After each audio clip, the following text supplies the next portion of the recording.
Tapi aku khawatir jenengan wis tuwek, wis mau game over. Nyun sewu. Terus sinau ilmu syariate dikuati, tapi ilmu hakikate gak sempat. Akhirnya sinten sing tanggung jawab niki rohaniyae? Ayo jawab po. Siapa yang bertanggung jawab atas firman Allah yang mengatakan dalam surat Al-Isra ayat 72, barang siapa saat di dunia mata hatinya buta pada Allah, kok yo kedaulan mati, maka di akhirat pun juga wis. Siapa yang tanggung jawab? Padahal umur ini kita nggak tahu sisa berapa inilah gitu nggih.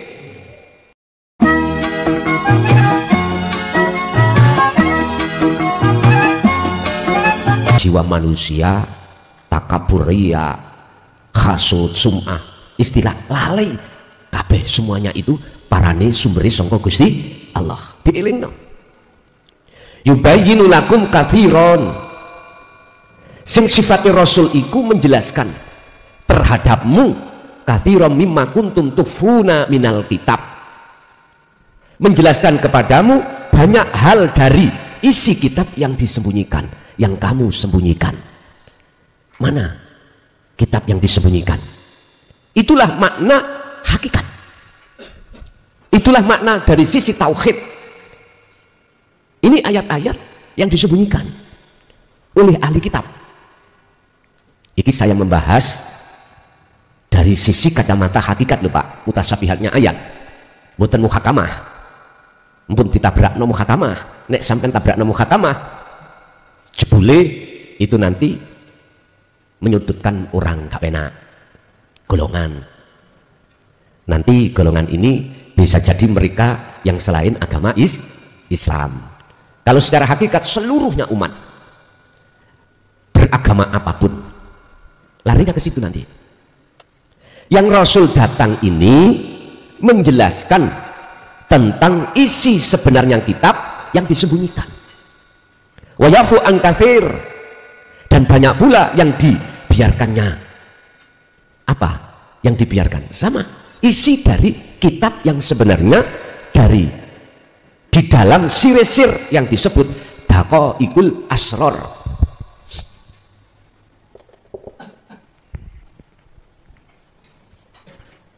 Piye? Daqaiqul asrar. Apa?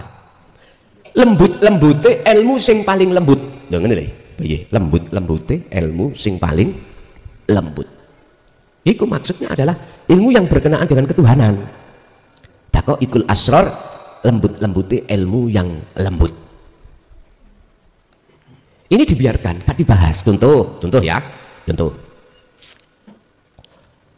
Dalam surah Al-Anbiya ayat 87 tentang tauhid la ilaha illa anta, mana dijelaskan? Tidak. Pokoknya tidak ada Tuhan selain engkau. Subhanaka inni kuntu minal dolimin, dan sesungguhnya saya adalah golongan orang sing dolim. Apalagi di ranah sing lembut mana? Yaitu la ilaha illa ana. Udah wis, dibiarkan. Hei ahli kitab, sungguh aku mendatangkan utusanku untuk menjelaskan tentang isi kitab yang kau sembunyikan dan isi kitab yang kau biarkan. Akhirnya kita sebagai umat tidak tahu asal-usul Pak. Asal-usul kita dari mana? Padahal semua itu pernah sampai alami. Mulai dari, mohon maaf, hidup, Nur Muhammad, ceceluk roh, Insanul Kamil, itu sampai alami. Dari alam musyahadah, alam lahud, alam malakut, alam jisim, itu sampai alami dulu. Mengapa kita lalai? Karena kita itu tadi dipengaruhi oleh sifat basariah di dalam kita, dalam diri kita. Ruh itu nafsu nafsiyah, dan nafsu nafsiyah membawa wa yastakhibunal hayata dunya, membawa perkara-perkara sak liyane Gusti Allah biar jenengan seneng, dan hati kita biar beriman terhadapnya. Satu contoh, ada semangka, semongko, iki kita makan terasa manis. Nafsu itu bisi ning ati sampean supaya beriman, sumber munculnya rasa manis itu dari semangka. Makhluk semangka itu. Ini. Akhirnya jenengan waktu sholat ingat semangka sumber. Padahal orang yang sudah tahu asal usul rasa iki sangka ndi? Sangka cahaya sing disebut Nur Muhammad. Nur Muhammad itu sangka urip. Lho ngene lho. Ini ku sing disebut wa inna ilaihi rajiun nanti kita masih bahas masalah wong sing gak sadar. Sungguh saya akan mendatangkan utusanku iki untuk menyampaikan terhadap dirimu bahwasanya dirimu itu dalam keadaan lalai. Oh, nggak mau Pak ahli kitab itu karena ketutup kitabe. Oh sing bener ya aku, dirimu lu gak ngerti apa-apa, nahwune salah kabeh, Qur'ane bacaan ya salah kabeh, hadise ya ngono ora ngerti.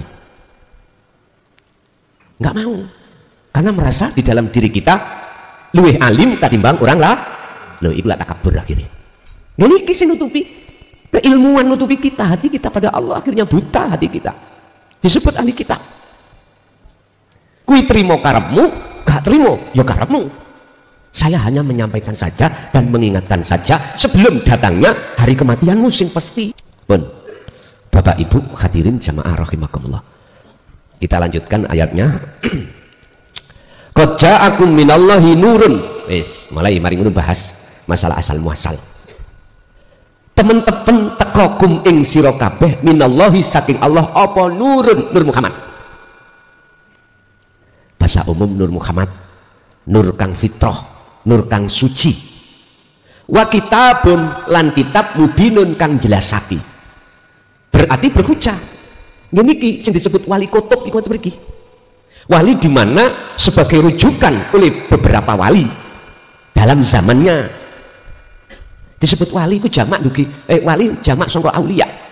Maknane para kekasih Allah. Mana sih kekasih Allah itu? Miturut Quran la khaufun alaihim wa lahum yahzanun. Innal auliya'a la khaufun alaihim wa lahum yahzanun.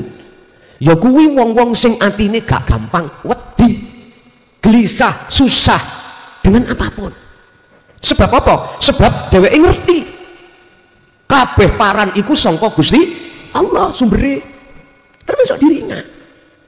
Apapun sikon yang datang, enak gak enak, susah, gelisah, senang, qadi ataupun basti, hatinya mengapa? La khaufun, tidak ada rasa takut, khawatir atau gelisah, karena tahu sumber kabeh iku sangka Gusti Allah, gak teko makhluk. Makhluk itu koyok wayang, ora iso omong, nggak bisa berkata, nggak bisa mendengar, nggak bisa bergerak, nggak bisa bernafas jikalau tidak digerakkan urip hidup dalam dirinya. Nah, orang yang paham seperti ini Bapak Ibu, hati sing sambung menyang urip kelawan rasa seperti ini, gak semuanya dia itu alim ilmu syariat, paham ya? Nah, kalau dia alim ilmu syariat, hujah muhakamah dikemas menjadi mutasabihat, inilah termasuk golongan sing kula maksud wali kutub. Wali sebagai penyanggah beberapa wali. Lah para wali itu takok hujain di Qur'ani berkenaan dengan iki dituduhke iki lho ngeten. Jadi piro-piro wali mang kekasih Allah sing disebut kekasih Allah sing bukan kutub lho maksud saya. Itu berangkatnya itu ilmu syariat gak ono. Ada yang ada tapi sedikit. Sehingga kalau boleh saya berkomentar dan berpendapat, untuk menjadi kekasih Allah gak perlu iso maca Quran secara dohir, gak perlu terlebih dahulu ilmu syariat sampai itu tawabel, gak seharusnya gitu loh. Tapi ada makalah yang menentang, gak apa-apa, terserah wong bermakalah kan sakersane dewe-dewe toh. Ayo kita belajar saling menghormati makalah orang lain. Kamu itu belum syekh kok berani bermakalah. Loh, iki makalah kan aku dewe kok. Urusan orang lain, percaya enggak menjadikan iki rujukan, urusan orang lain. Yun sewu Pak, memang ada makalah yang mengatakan al haqiqatu bila syariah apa dolalah, batal gak diterima. Yo ayo dihormati makalah ngono kuwi, iku maksudnya sampeyan iki syariat kudu ditandani langkung rumiyin. syariatnya harus kita betulkan dulu sebelum ke hakikat. Maksudnya makalah itu seperti itu, monggo, itu yang nggak salah makalah itu.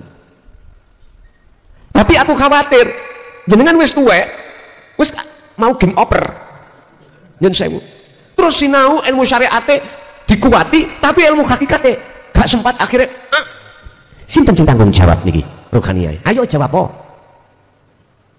Siapa yang bertanggung jawab atas firman Allah yang mengatakan dalam surat Al-Isra ayat 72, barang siapa saat di dunia mata hatinya buta pada Allah kok yo kedaulan mati, maka di akhirat pun juga bu wis. Siapa yang tanggung jawab? Padahal umur ini kita nggak tahu sisa berapa inilah gitu nggih. Kalau bahasa sederhana nasional saya, ya saonoke syariat sampean wae. Kecuali Pak arek si tidak sanawi, iki masa budal mondok sih masih ada. Lan jenengan budal nang pondok diurui jaitun, diulang tentang ilmu bagaimana wudhu yang benar, kitab dianu. Entek, wis iso isak piro ya kuwi. Menurut aku lho ya. Mempertimbangkan sisa umur kita nggak tahu. Tapi saya juga nggak nyalahkan makalah sing depan tadi, dandanono sik syariatmu, nek wis kedandan baru mlebu syariat hakikat. Monggo, aku hanya bisa berdoa muga-muga jenengan panjang umur ngoten mawon. Ngoten. Sing dawandani syariat umur 50 swidak, wis muga-muga jenengan sik panjang umur ngoten. Padahal donga niku mboten enten kaitane ambek ijabah, mboten enten. Miturut hakikat.